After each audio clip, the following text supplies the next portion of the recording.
And we're back. We're so back. So back. We Dude, say that every time. We were so due on social media. Finally. Finally. You know what it was? It was the sweat- blue sweatshirt. The blue sweatshirt, The cursed bro. blue sweatshirt. And you know why it's cursed? Because we can't use like the generative caption thing. It ruins the generative fill, and then our captions, like 'cause we use white captions, always look weird on it too, and it's sometimes hard to read. Yeah. So I hate it when Court wears it, but also every time he wears time. it, we go viral. We do. So Okay, well, welcome back to Court and Luke in the Wild. We got some steaming hot takes for you. And also, we got some roasts and some sad stories today because I sold my cameras. that's your first camera sale? Yeah, dude. I've never sold cameras before. I've had all this old gear for ages, and now it's like time for me to get new stuff. I was getting roasted in our group chat the other day about how I have this old 7200, which turns out you have a worse older one. Yeah, you have a worse 7200 than me. Luke's doesn't even have image stabilization, which is just terrible. Yeah. But I finally sold my stuff, and I sold my R6, which has been my go-to camera for actually ages, and so I was a little depressed. Like, it actually felt, which this is super messed up to say, but it felt like I was putting a kid up in foster care. Yeah. Like, I felt like I was sending my kid out into the world. I feel like I would liken it to like when I sold, which I kind of regret this honestly, but I sold the first guitar that I ever had to get a better guitar. And like I low-key, if I could find that original guitar, like I would buy it back just for the MIMs. Like What kind of guitar was it? it was a horrible. It was a Fender acoustic, so you know Yeah, it's bad. it was just like terrible. Fender makes good electrics, terrible acoustics. But like I just like the sentimental value behind it. Right. Like, I missed that thing. Which, like, I always thought that camera up there, my SL2, was going to be, like, the one that I was sentimental about. I'm not. Yeah, buns. Yeah. Well, probably because you had bigger gigs on your R6. Yeah, way bigger. Yeah. Way bigger. I mean, I went to Africa with that thing. Filmed, like, a sick video. Okay, sweet. Drop some comments in the chat. What's your go-to camera for both photo and video? Now, the R6 Mark III. Mark III, bro. Holy mackerel. Oh, we haven't talked about that on the We pod. have not. 33 megapixels, 7K open gate, 7K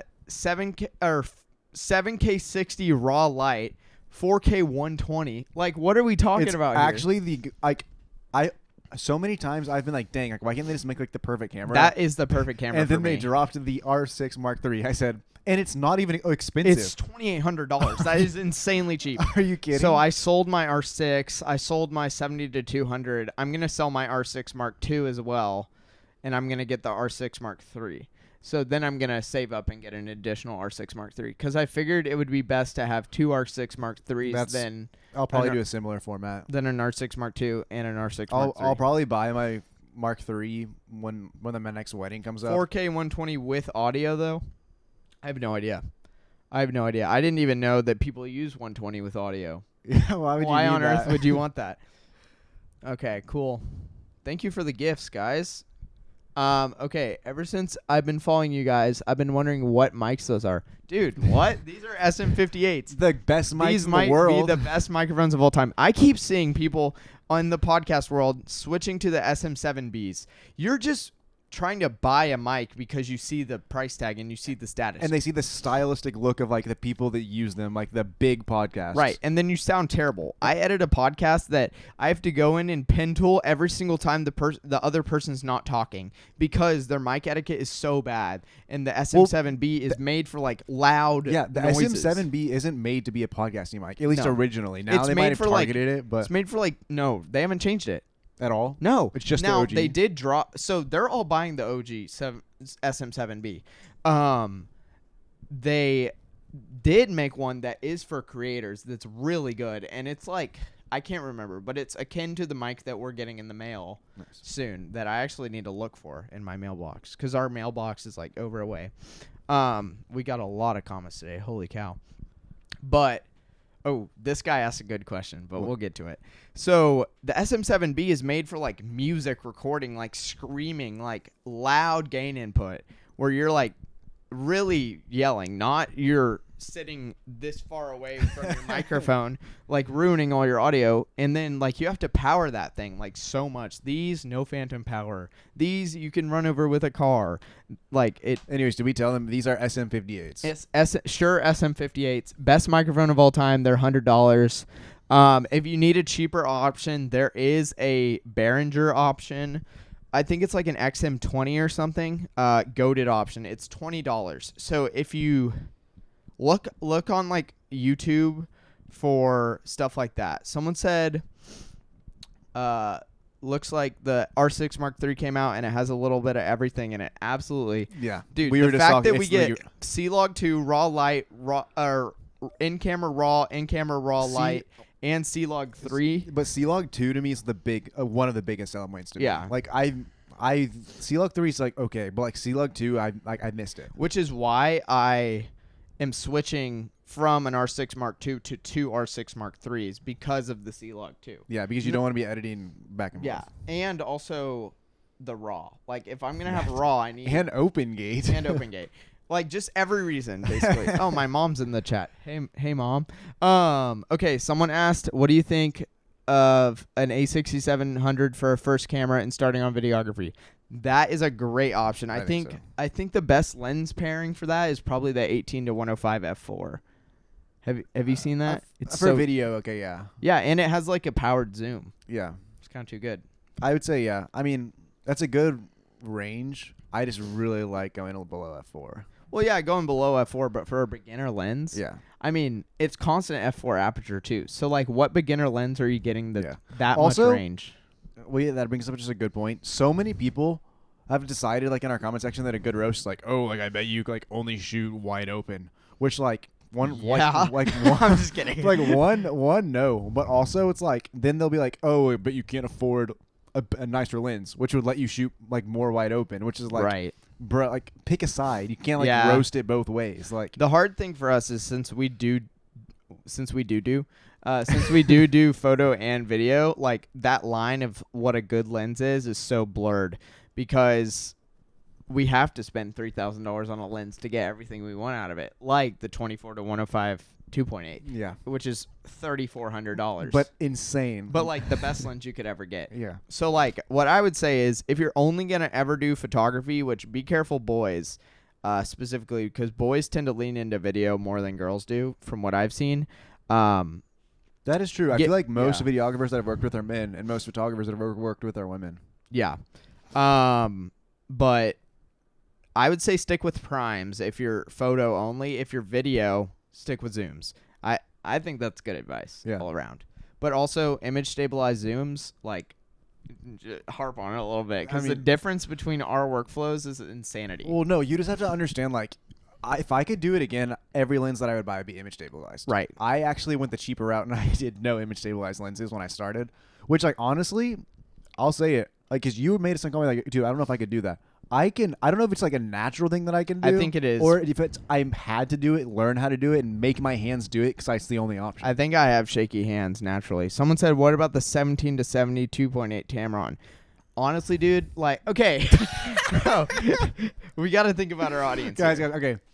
I have like and this is like my opinion, and this is why we can do this, right? Like we're allowed to be open and honest on this podcast. I just hate Tamron. So I would never buy a Tamron lens. I know it's gotten better. It has over the years gotten better. We lived in a time, because we're like we're old. We lived in a time where Tamron made plastic lenses. Yes, I lived in a time where Tamron made buns lenses. And like I know they might have caught up, but it's like, will I ever trust it? Yeah. Like back in the day, we had a Tamron.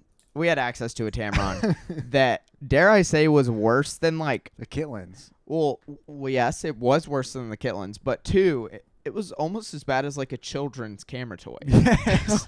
So like that's kind of the Tamron that we know and hate. But I mean, yeah, I have been thinking about getting Sigmas. That being said, if Tamron were to sign some deal with Canon and get access to the RF mounted lenses, would I try it? Probably. Oh yeah, I'd always give things a try. Like, wait, do they have access? Maybe they do. I don't know. I think Sigma does. I don't because know if Tamron does. There's definitely Sigma RF.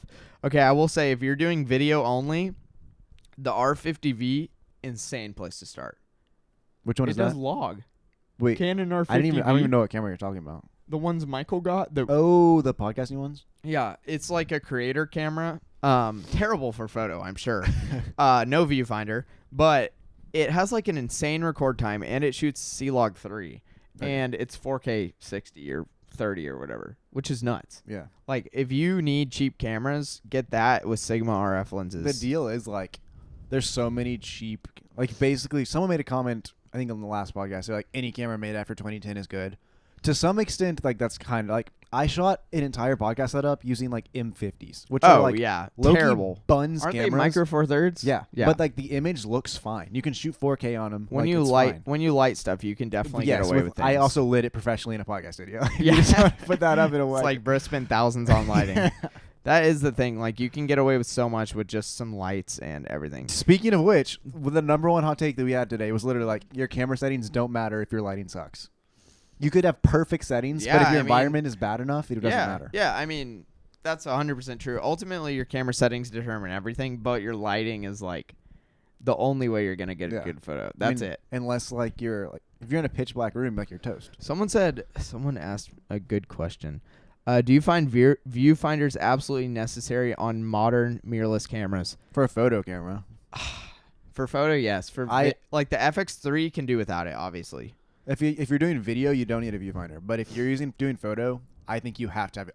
I personally could not do a shoot without a viewfinder. I love viewfinders. That is one of the reasons that I never bought a Ryko GR3 or anything of the sort. But yeah. Do you think the R6 III finally fixed the overheating issues from the RX? Bruh, what overheating issues on the R6 Mark II? What overheating issues? In fact, I think the R6 Mark III will have worse overheating than the R6 Mark II. Someone just commented and said if you're trying to do a podcast, we should be like putting them in front of us. Well, actually, we have a professional camera. We have a podcaster right here. So y'all are just on the side. Y'all are the side. Yeah, the side chick. All right, let's run up some hot takes. Let's make these people mad.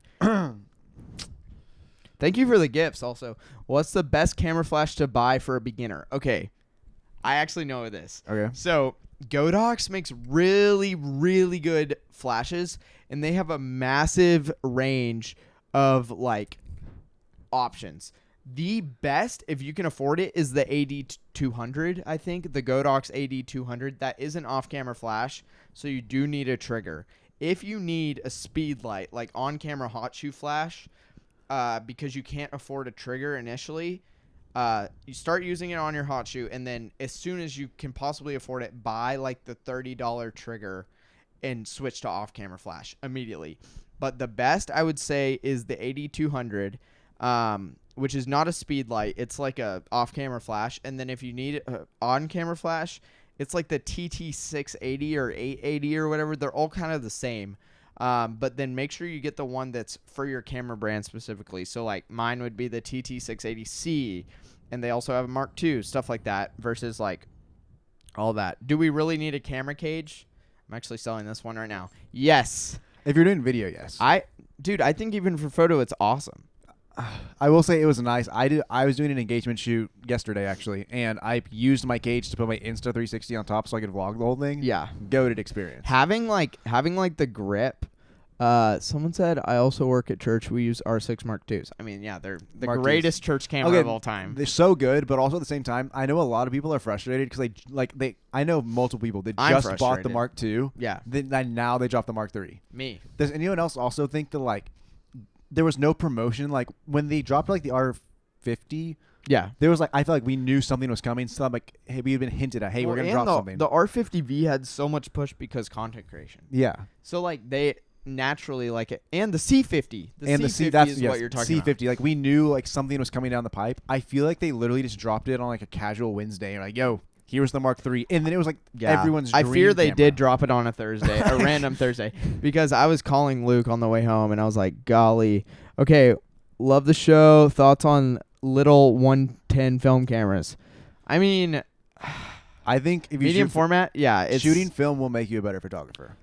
Yeah, 100%. Objectively, it will make you a better photographer. It'll make you slow down your process, which if you've been shooting for a long time and you just have a process, a lot of times you can just not realize that you're getting locked into doing something wrong, if that makes sense. And when you shoot film, it will just it slows you down. I think just the fact that you're on single shot mode, you should be on single shot mode unless you're a millionaire. And the fact that oftentimes you have to use the viewfinder. you don't have a choice. Yeah. Like it's way better, and so it makes you slow down. Someone said, "You guys make me want to switch to Canon." I'm sorry, bro. Okay, I do because oh wait, this is a good question. Someone just said this, but I shoot log on the Mark II. Can't ever get the color looking right. It's your conversion lot, and also on the Mark II, if you're in Adobe Premiere, you go into creative, drop it into creative, and then you have to adjust like the intensity of it. And then as you learn the camera over time, you'll be able to leave it at 100. You're underexposed. Definitely just invest in a good conversion LUT. Yeah. I'm trying to think who uses the one that we use. I don't remember. I've used Tyler Stallman's. I don't know. 70 CGC is the one we use. Yeah, mine is from someone that I got from a film competition. It's like a pack. I don't know, yeah. So I bought mine. Yeah, just go find a good conversion LUT and then work from there. Someone keeps asking favorite length for street photography. Not 85. I'd say 28. Yeah. 28 is probably my favorite for street photography. I mean, I would just say for street photography, I've used 50 the most. I am a sucker for also like 40. Like 45. I think. Well, did you see they just dropped the 45 1.2? I was considering that. Okay, so Canon just dropped an RF 45 1.2, only $450. It is an L series, which obviously it's not going to be for $450. But if you were to only get one lens, I would say that would be a great lens to be the only one you have. Yeah, I mean, I would also say the Canon 16 is really cheap. Also, fantastic lens. Yeah. Yeah, if you're on a crop sensor, the 16 mil and the 45 mil paired with like an R50, insane. That would be like an insane budget. Everyone's being so nice. Digicam or disposable cam? Obviously digital camera. Disposable cameras are trash. That's why they're disposable. Creative lens. Oh, I like this one. Are creative lens filters necessary? Dude, actually, hot take. Okay. So when you're a beginner and you're like getting into photography, everyone's like, dude, don't buy filters. Like, they're stupid. You can do it in post. And then you start like getting more experienced into it and you realize that filters are actually like good. Why do you think people use matte boxes on like cinema cameras? Exactly. And like, I feel like we were kind of like made to believe by like the YouTubers who are just trying to sell us these filters. Like, you don't need them. They're just like a marketing scam. Right. And the more that I've like looked in, like star filters to me, scam. But like, more I don't like those insane the insane creative ones. I'm like, bro, like, respectively, if you want to do that, do it in post. But like, more of just the stuff that just like smooths your skin or just like gives you the glare or like pro mist, black mist, UV haze. So like this is actually a really bad misconception. I know someone who actually has broken several lenses because they weren't doing this. UV filters specifically, I can guarantee you the Polar Pro UV filters quartz line will not affect your image up to like literally I think like 100 megapixels. You will not be able to see a noticeable difference in your photos with a Polar Pro quartz line UV haze filter on it. Please, please, please, please, please. It is $100. Buy it. Protect your camera. I sold a lens the other day that has had a UV filter on it the entire life of the lens, and it was pristine condition because of that. Like, nothing, not any air.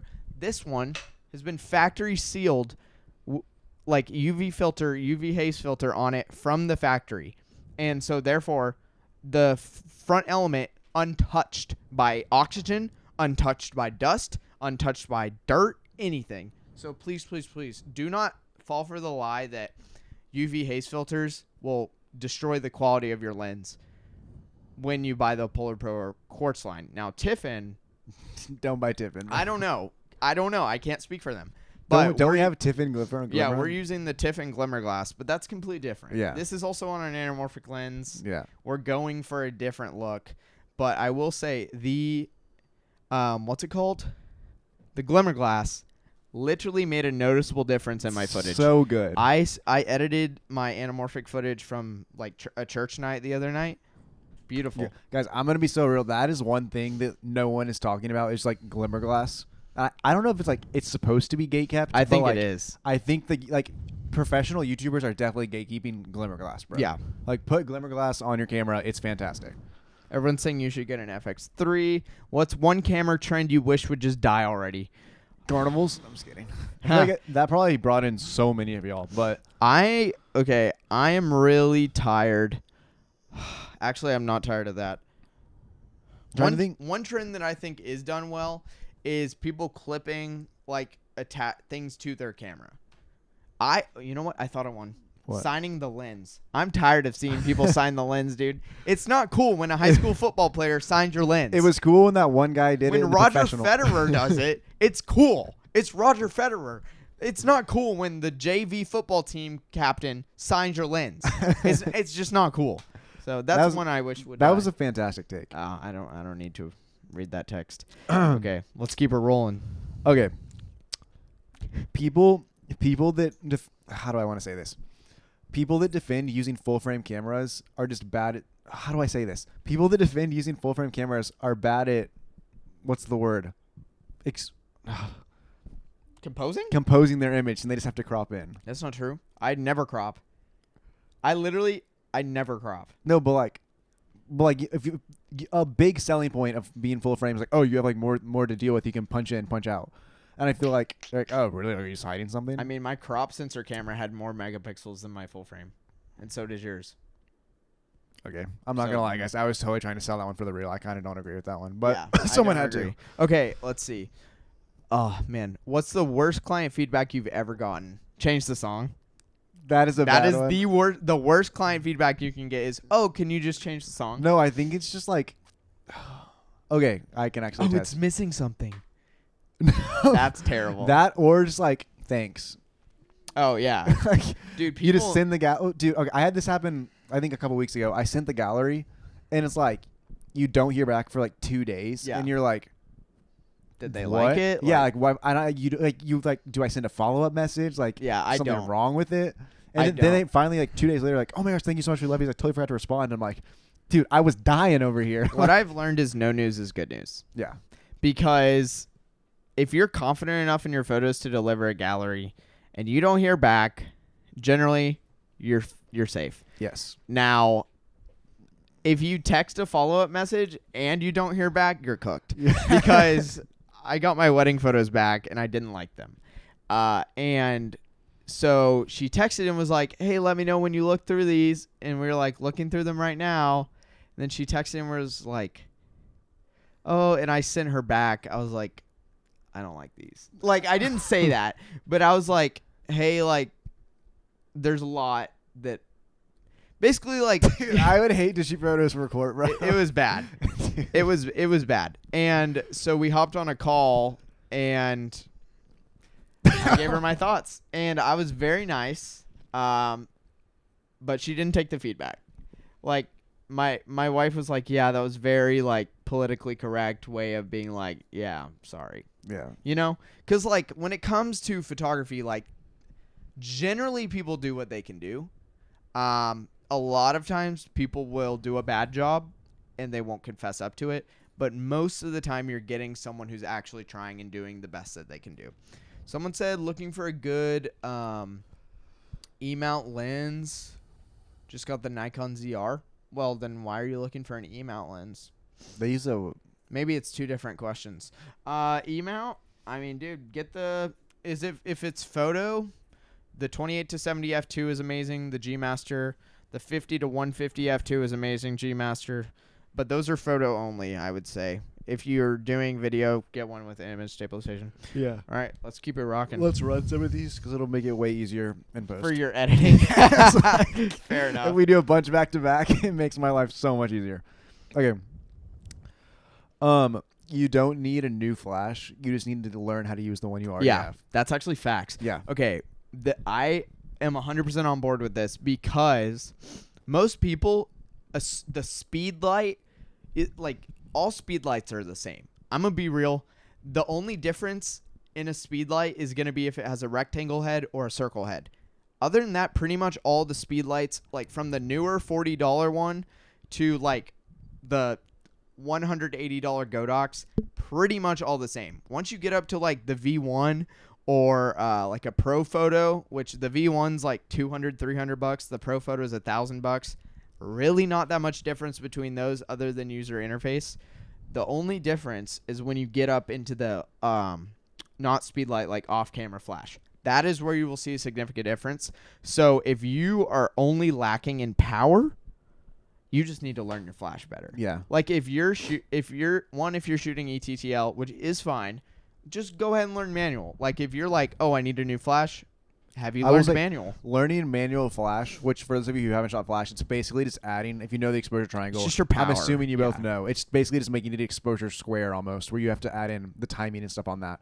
But it allows you to do way cooler things with your image. Right. So especially with like long exposure, if you could even call it that, because my favorite thing to do with flash is like more like a shutter drag kind of deal. Shutter drag, right? So you like let all the light in, freeze your subject, and then you like light paint almost afterwards with your camera, which like you can do some insane shots for, which weddings. Anyways, parties after the wedding can be really good. Someone said I went from a TT685 to a V100, night and day difference. I gotta agree with that. But I will say you're probably just getting a faster recharge time, and that's really I will the say only also, I mean, it made a huge difference in my photos, just getting like the mag mod on your flash. Yeah, and if you don't have a trigger for your flash, and if you're not shooting off-camera flash, you must try that immediately. Yes, putting a mag mod on, it balances your light like kind of like across the room, and then it just like the softness of your flash on your subject's face. Which one do you have? Do you have the bulb or do you have the hook? No, the bulb. The bulb. I have so many attachments. I love the bulb. The bulb to me is like, especially if you have a white ceiling, it just makes it beautiful. So. Yeah, that's fair. Okay. Dang. Someone said using APS-C on professional gigs, yay or nay. Who cares? I've done it. Yeah. It doesn't matter. If you're good, do it. 100%. Using microphones from the 1980s. Yeah. And? Come on. It's still the best.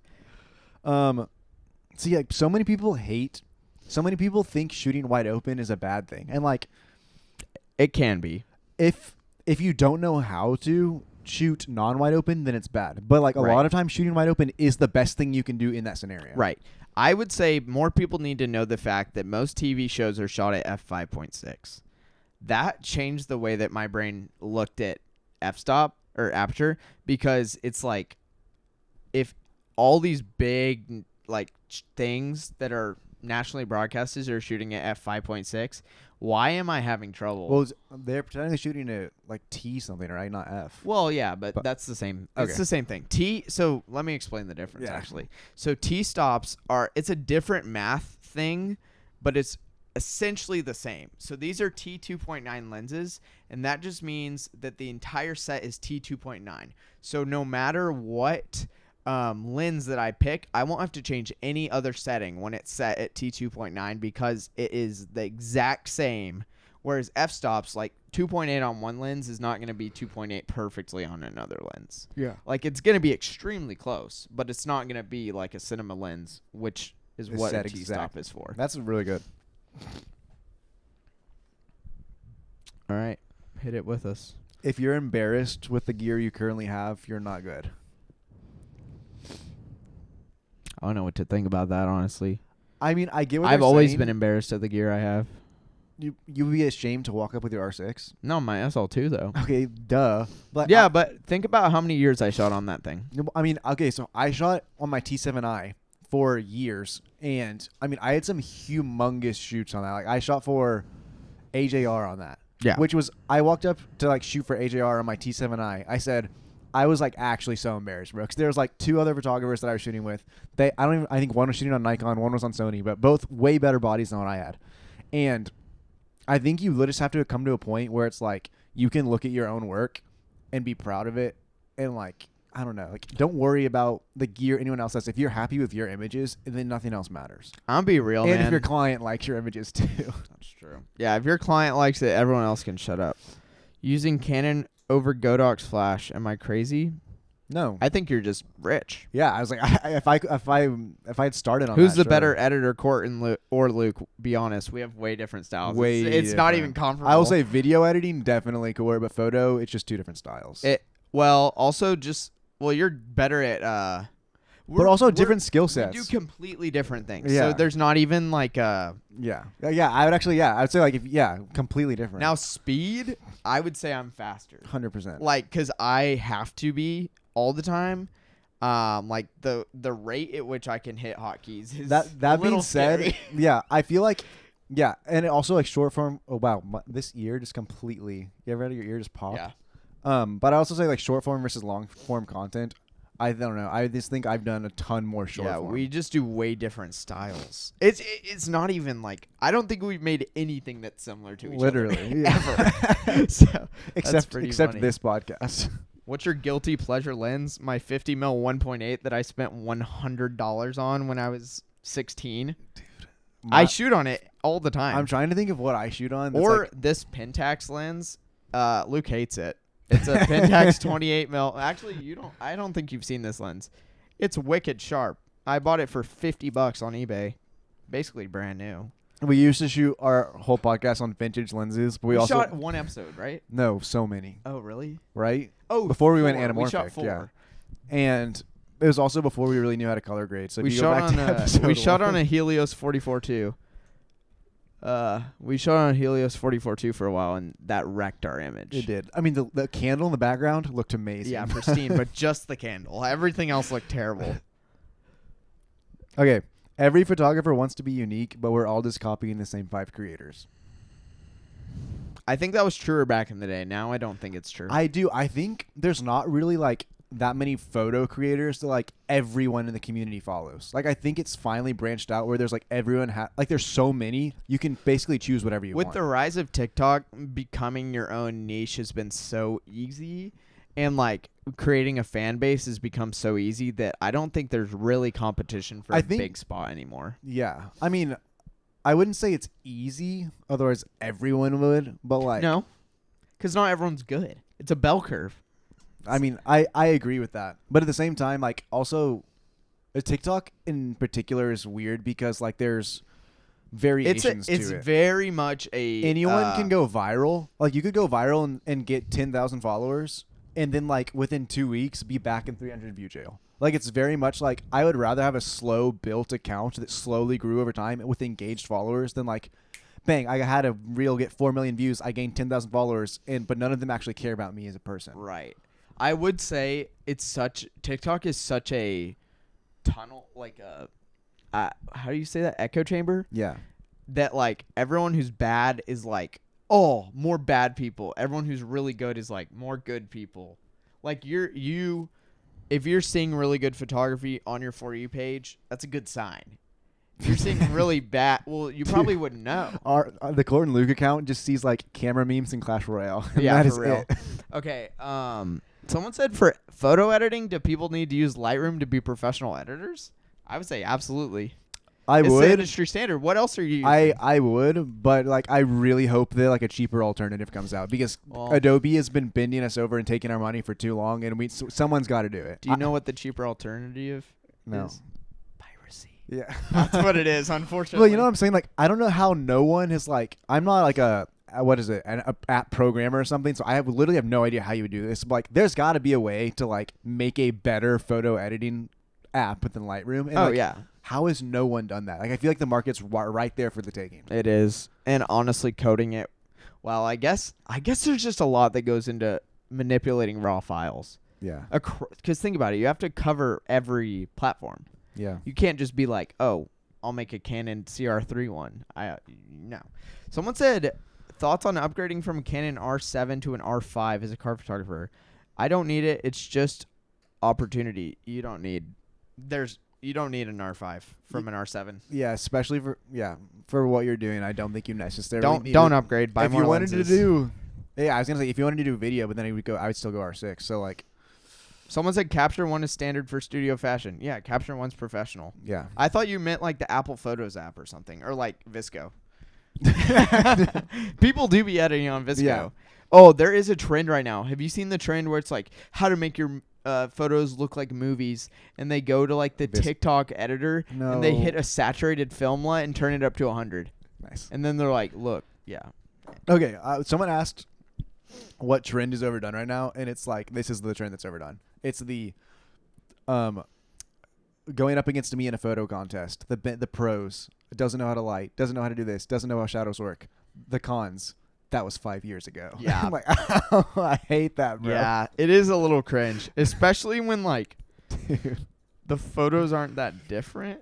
That's when it's like, ooh. No, okay, like there's some where it's like a huge difference. You're like, dang, like yeah, you got good, like kudos, but also Right. I still hate the trend. Like, Right. Yeah, it's sad. Okay, I am. You know how we were saying all people who write courses are scammers? Yeah. I'm in line for my first master class. Which one? That Da Vinci? No, this the girl that I showed you from Norway who does the off-camera flash stuff. I'm in line for a master Here's class. the deal. I would much rather buy a class. But I texted her personally and was like, you should make a master class. Yeah. So, but here's the deal. Like I don't think it counts. I would rather buy a master class from someone that I know personally. And like, you know, like just one, I'm supporting like other creators around me than like going and buying one from like some huge company. Yeah, and also like the people who are like entrepreneur ones, it all comes down to being healthy. Nah, that's a scam. It all comes down to being healthy at the end of the day. But like, yeah, like if I wanted to like learn, like say like I had someone like is a little bit older than me who would do a course, I would 100% buy their course, like be just helping creators, and like two, also if like I know you're good, I'm gonna learn something. Right. Versus like paying some to like full-time filmmaker and being like, oh yeah, we're on some crazy deal, bro. Yeah. Feed them. Like I bought Michael's LUT the other day just because I didn't even know if I was going to use it, Yeah. but he did a good job and he was like, here's a price. And I was like, oh, okay. That being said, full-time filmmaker. If you want a full-time filmmaker, if you want to sponsor us, I'll sell the heck out of it. I'm just kidding. I will scam my viewers. Yeah. People just keep asking about the same questions. All right, let's keep running it up. Learning manual mode is easier than riding a bike. I would say it's easier than skateboarding. Way easier than skateboarding. Yeah. Way easier. It's just like, yeah, it's very like you learn it, you got it. Skateboarding, like, heck no. Yeah, manual mode, the biggest life hack for manual mode is sticky notes. Like if you just make yourself sticky notes for every situation. I also think the easiest way to learn manual is like don't be afraid to change the settings on your camera. Like I wanted the dial to be the ISO. I know it's hot take. Yeah. No one else likes it that way, dude. I love it that way. Like do what works for you in your head. I keep mine stock, but I mean, womp womp. Also, thank you for all the gifts and everything. Okay, if you could steal any YouTuber's camera setup for a day, whose would it be? Yeah, the guy who films the Ari videos because he probably shoots on Alexa or something. Dude, I don't know. Or Marquez Brownlee. I was gonna say Marquez. Yeah, because he has that robot arm. Yeah, that would be lit. Yeah, I'd say Marquez. All right. More for us. Color theory matters more than color grading. Okay, so there's a lot that goes into this. Color theory doesn't apply that much to photo and video. It applies a lot to art, like digital art especially. Here's where color theory applies to photo and video. The outfits and the location you wear. Have you heard of the 60-40 Yes. 60-20-20 rule? Mm-hmm. Where it's like 60% of your set and the outfit needs to be one color, 20% needs to be another color, 20% needs to be another color. That will do more for your image than any color grading will ever do in your entire life. In fact, if you threw a conversion lot on that, John, you'd be good to go. So like if you have funding or if you just have a little bit of control and you can make your image look 60-20-20, you're chilling. You don't need to know how to color grade because inherently everything that you do in camera is better than you could ever do in editing. That's just how the world works. That is, yeah, but that's so true because yes, that's true for color and that, but it's also just true for like every part of a shoot, bro. The more you get right in camera, the more you like don't want to do in post, like the better your image is gonna be. A really good example is Cian Moore. His Instagram is Sweet Cian, I think. And his company's called Clover, and he does everything in camera. And he's done a billion jillion Nike ads. He's done a billion jillion, like I don't know. He's just cracked. So if you want some inspo on in camera stuff, that's super cool. Go look at his stuff. He's super sick. Yeah. This one's funny. Stop calling it a shoot if you're not planning a story. Dang. That's like funny because like I feel like we do just throw around words like, oh, it's a shoot. But Or like, cinematic. yes. Or filmic. Yeah. There's just so many things like I don't know. Like there's a difference between a shoot and then just like it goes back to capturing versus like. Yeah, bro. The other day I had to shoot this thing where I wasn't editing it. Honestly, it wasn't going well, and it didn't really matter because I was getting paid the same. Womp womp. And that is not art at all. Like, I was literally pointing a camera around at all. 60, 20, 20. Okay, 60% of your image is one color, or it goes down to your outfit, your set, everything. 60% of your outfit and set or whatever is one color, 20% another color, 20% another color. That's a really good If you want like a really good example of that, go watch La La Land. There's also a YouTube video. Yeah. Just look up, like, I don't know. I think it's called like the secret sauce of color. Just go watch La La Land. It's better than the YouTube video. That's better story. That's goated story. Favorite part of La La Land, best part of the entire movie for me, is when he walks her back to her car, and then she's like, "Do you want to ride?" And he's like, "Oh no, my car's right here." And the whole time his car was parked right in front of the party, and he didn't need to walk with her the entire time. I think that's the best part of absolute cinema.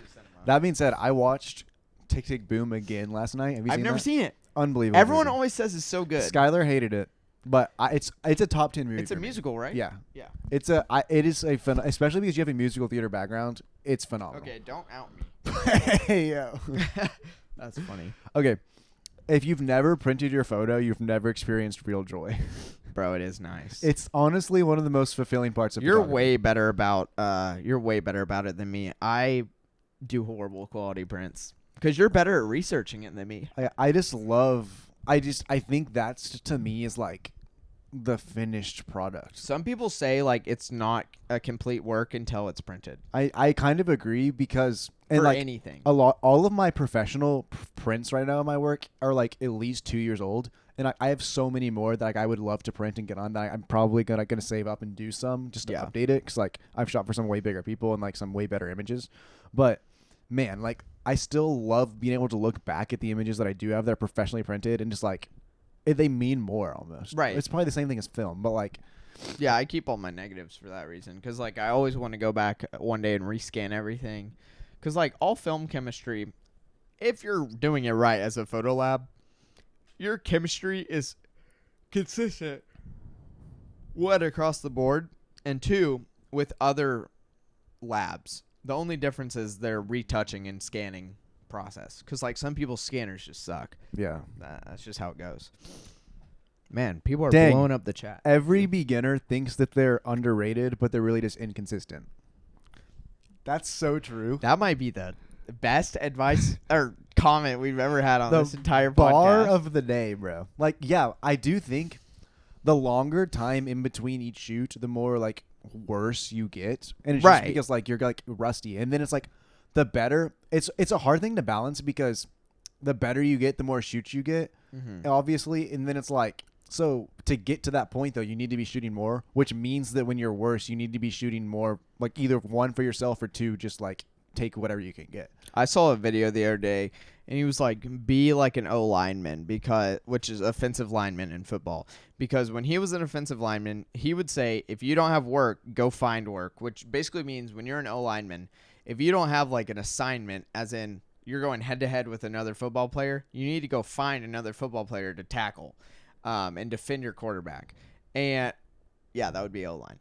And he said you need to be like that in your life, which is super cool, because like if you don't have photography work, you have a camera and you know people. Yeah. Therefore, you have photography work. You just might not be getting paid for it. So get out there, make something, which I'm really bad about. So I've been trying to implement, your wife's on. I've been trying to implement like more photo walks where I go out with a friend and like make stuff, like just take good photos, and that has really helped me improve my work. But one other thing I've been doing is I've been making a brand new preset every single time I do a shoot, which that will get you better. That will make you 100% better, because then you're like, wait a second, that's why my greens looked like that. Like my greens were too green and not leaning towards yellow enough, or my yellow was too green and not leaning towards yellow enough. Like that will fix your life. Especially like you can have like a base preset, but dang, every lighting condition, everything you do is going to look slightly different. And preference of your client. Like I showed photos to one of my seniors the other day, and she was like, can you make can I have more bright, vibrant colors? She had like made a Pinterest board, and she was like, I was like, oh yeah, like let me show you what I have based on that. She was like, okay, I want more vibrant colors, so I turned up the vibrance. Not that hard. And here was the biggest compliment I've ever gotten, which was an unintentional compliment. I sent their gallery over. The next day, they had already texted and been like, oh, we love these, which everyone's going to say that, obviously. Unless they hate them, like me with my wedding photos. Yikes. But they already had printed the Shutterfly photos the next day. And I was like, because they texted me and they were like, hey, these aren't uploading to Shutterfly. Like, can you help us? And I was like, it might be the file size. Like, they might be too big. And they were like, oh, we went over this other website and it worked. And I was like, holy cow, the fact that you are already, like, making graduation flyers with my photos the next day, it's a huge compliment. All right. What you got? Shooting in RAW is never worth it unless you're good at editing. I'm sorry, what? Shooting in RAW is not No, worth I heard you. Yeah. That's disgusting. How are you going to get good at editing? That's what they're saying, though. Like, but if you're not shooting in RAW, you're not putting yourself in the position of needing to edit. Then you're never gonna get good. Okay, at yeah, editing. but like, if you're, I think what they mean is like, if you're not like, if you're not really gonna like edit them, then just shoot a JPEG. You might just suck at photography then. Well, half of photography is editing. Well, so many beginners, unless you're a film photographer. Yeah, but I feel like so many beginners like don't even know that they can shoot in RAW. Like, I didn't even know RAW was a thing for like my first like 2 months of photography. Do you want to know something I did for ages? Basically, like one of my whole first years of photography. This is actually the worst. I know. I was using the Canon Camera Connect app, and I was airdropping the photos from my camera to my phone to edit in like the iPhone Photos app, which isn't, there's nothing wrong with that. It was the fact that I was shooting in RAW and expecting them to transfer from my camera as RAWs to my phone. But when you transfer it through the app, it goes to a JPEG. Yeah. So I was shooting RAW and just burning JPEGs to my phone and then editing the JPEGs. And I only got good once I stopped doing that. So. Okay, the reason your photos look so cheap is because you're blowing out your highlights. Yeah. 100%. I would say the biggest advice, like, just tilt that camera down a little bit. Like, why are you shooting the sky above your tree line when it's blowing out? Like, if you have a cheap camera, minimize the dynamic range of your image. It will save your life, because then you're not worried about, oh, my blacks aren't black enough, my whites aren't white enough, my highlights, my shadows, it doesn't look good, it doesn't look right, like my metering is wrong.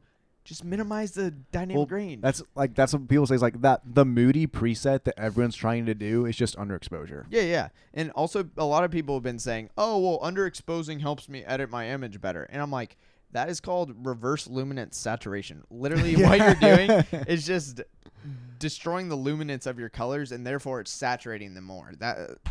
That's how that works. So you're not getting better at editing by underexposing your photos. You're just changing the luminance of your colors, and it's looking like that. Someone said, I shot JPEG for about 1.5 years until I went to Fashion Institute of Technology. They call that airy, like the blown out highlights. Are the mics actually connected to something or just props? Imagine, bro. No, we're filming our podcast. Yeah, they're plugged in here. Yeah, that's so funny. Clearly, this person's only watched the reels. Yeah, that's so funny. Okay, let's hear some. Okay, the only reason for more megapixels is if you're printing your work. Yeah. I mean, yeah. That's it. Because like, if you have to crop that much, be better or buy a longer focal length. Yeah, but it is nice to be able to crop sometimes, I'll say. Yeah, but like every time I crop, you know why I cropped? I don't have the right focal length. Yeah. I'm like the only time I'm ever cropping is adjusting my horizon lines. And that is true. I just had a shoot where I like heavily cropped, and a lot of it was because I was adjusting the horizon lines because I was using a 300mm lens handheld. So like, someone said I do like to underexpose. I'm triggered. Hey man, you might just be doing reverse luminance saturation. Come on. Like seriously, go into the luminance sliders and turn it down, and you will notice your colors become more saturated. Yeah, that's how it works. Editing skin tones is harder than shooting them. Yeah, bro. I have a senior shoot right now that I'm working on. I literally have the colors dialed the way I want them, but then like there's something slightly off in the skin tone. Yeah. I think it might be the luminance and the reds. I'm a very naturally red Yeah, in person, bro. And bro, so like, we used to get flamed in the comments. editing photos of me, dude. If you go back to our old podcast episodes, there are some bad grades, especially the one because we're underexposing. Go find the reel where we were talking about like the Marvel Red Hulk movie, and like the title is like Red Hulk. I literally look like Red Hulk, Red and Hulk. it's not on purpose. We really thought we were eating with that Yeah. color grade. Yeah, it's a little depressing. The best skill that a photographer can learn is restraint. Dude, okay, I can speak on this personally. I don't agree. I can speak on this. Here. Okay. If there's like, if you're on specifically in a couple shoot, if there's a shot that you're like, maybe this could look good, don't do it. It's like, it's gonna look horrible, and you're gonna like never deliver those photos. And this is what you're gonna do. Then they're gonna be like, you're gonna take the picture of them. And you're gonna look at it and be like, okay, guys, looks good. Move on. Never look at it again. But then they're gonna be like, hey, where's that one photo? Exactly. Okay, I will say, not enough photographers have confidence in like walking where you're not supposed to walk and like all that stuff. I was the worst at that, and it's definitely a skill you just have to get used to. You gotta be brave. But one piece of advice that I got, this is specifically for weddings. Someone said that to me at a wedding, it was like hot outside and stuff, and I was working with this photographer, and she was like, "Oh, well, would you go outside in the heat for good photos?" I was like, "I would." And so now, like, no matter if it's like hot or groggy, if it's gonna get better photos by going outside in a slightly uncomfortable situation for a few minutes, go out and do that, because like your couple is gonna prefer the photos to the 5 minutes of uncomfortableness. Is that a word? No. Sure. Sure. Today it is. So that's some good advice. If you would go outside for good photos, take your couple outside. Someone said huge fans of y'all at the Daily Show. Like with Trevor Noah? I don't get it. I don't know what that is. But like the Daily Show. That'd be crazy if he like works for them, but I don't know. Dang. Okay, I said this once and then I got flamed for it. Oh, let's hear it. Let's get flamed again. Most photographers learn exposure before they learn like the intention behind a photo. Yeah, no duh. You got flamed for that? I said that, and everyone was like, "What are you talking?" You guys are stupid. They were like, "How could you learn?" No, that's not what I said. I said that. Why do we learn how to expose before we learn how to light? And you were like, "Duh, well, then how do you not expose a well lit image?" I did get you there. Okay, I will say there's like this dip that you go on. So you start off taking really badly lit, badly styled photos that have a lot of meaning. Then you dip down into this meaningless photos, but they look really good. And then you go back up and you go good-looking photos that also mean a lot. Yeah. That's like the ramp of life of being a photographer. Also, we got to end this episode. Okay, we've been cooking. One more. Spam does Court ever wear hats? Yeah, but I have luscious locks. They make me bald. Like hats make you bald, guys. That's actually why I wear a hat. Yeah.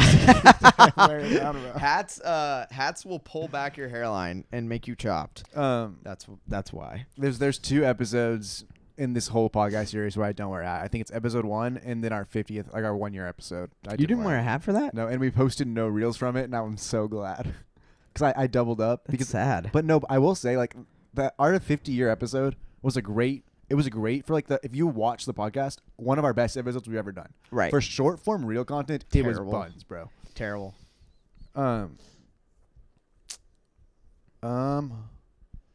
Dang. Oh, he says, I'm the stills photographer at the Daily Show. We watch your reels daily. That's awesome. Lit. Which Daily Show? Like, the Daily Show? Like, with Trevor Noah? Like, I'm sorry, I'm unfamiliar. I just got to know. After a certain time, wedding photographers just start repeating everything they do. Yeah, I mean, it's called getting good at the job. No, it is. But then I think you get locked into, like, not evolving and That's getting true. better. Yeah. It's true, but everyone plateaus eventually. But then you always like find a new piece of gear that'll like spring you back into it. So. Yeah, that is true. That's when you plateau hard and you're really good and you plateau hard. Someone said yes, Jon Stewart. Oh, I know that show. You know Jon Stewart? No. That's insane. I'm sorry, bro. Are you uncultured? Yes. That's unreal. Okay. Thank you for watching. That's crazy. That's actually really nice. I'm sorry that I'll educate. We'll watch. I'll learn. That's actually crazy. I watch too much TikTok. I'm angry at you now. So okay, this is one of the first times. There we go. Okay. Honestly, dude, I think we hit most like all the comments we got left. Like, I'm honest, they're not that great. Okay, sweet. Well, let's formally Trevor Noah. I'm Trevor Noah's photographer for his Netflix special. Oh, Yeah. Okay. So the Daily Show was with Trevor Noah. And that's with Jon Stewart. See, I knew Trevor Noah. I didn't know Jon Stewart. Okay. What are you guys' thoughts on the new Frankenstein film? Haven't seen it. I haven't seen it, but I want to see it so bad. I will see next episode, I will have seen it. Is it in black and white? No. Please. Oh, dang it. I love black and white. Okay. Thank you for the gifts, everyone. Dang, guys. You guys crushed it today in the chat. Yeah. Yeah, thanks so much. What's your favorite book on the shelf back there? Favorite book of all time? Probably Ready Player One. Really? Yeah, dude. Have you read the book? Yes, but okay. The movie sucked. Here's the deal: The Ready Player One is a very similar book to a book called Epic, which is like an Epic is just so much greater. Okay. So Epic is a trilogy. I'll give it to you. I'll read it to you. It's phenomenal. I'll read it to you. Is that what I just said? All right, thanks guys. We're gonna sign off. These are funny. Best way to improve in SETI composition without getting a class. Watch YouTube videos. YouTube's the greatest. Study classic art techniques because it's the exact same for I will photo say, and paintings. and graphic design. So yeah, if you can do, I'm finally getting good. If you can, I always say like if you can do a good photo, you can be a good.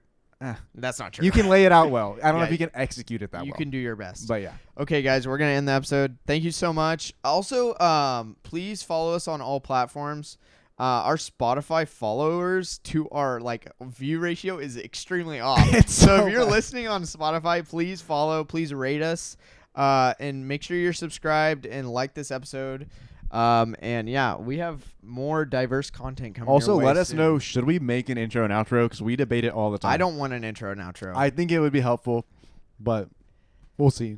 It would just need to be so timeless. Yeah. Which I think is impossible. Watch Tick Tick Boom and then tell me if you think we should have one. Okay. I'll watch it. All right. Bye, guys.